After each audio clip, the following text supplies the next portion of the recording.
Dude, Priya and Reha both want to meet me today. I just met Shreya yesterday. What should I do? First, go and get yourself tested for HIV. HIV test?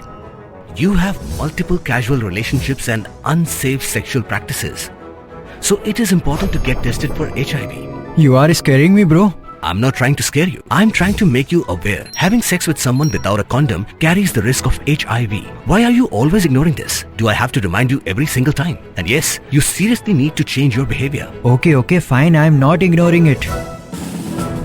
Sorry, Priya. Sorry, Reha. Today I am giving time to the HIV test, not to you guys. If your habits are like Rahul, HIV test is important for you.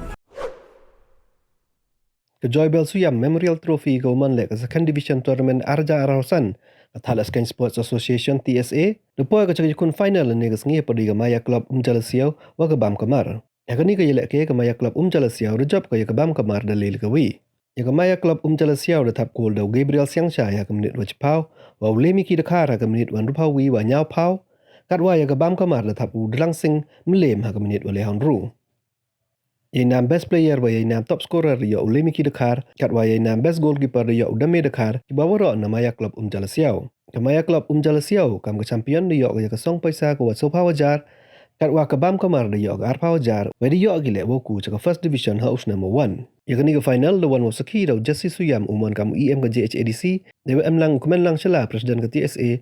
Wagiwi de gidekat kamu Muchwa Taba Vice President Uebor Mileng do General Secretary Uperkat Lamare Treasurer Delang Secretary Chnong Chnong Wajer U Andrew Sari.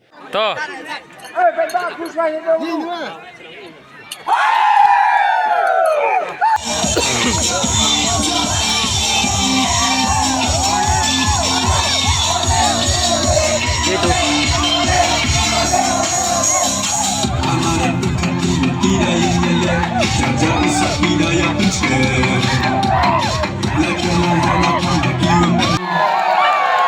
Bertemu berjaya siang sedang bercantik dan berkongsi perhentian betul betul.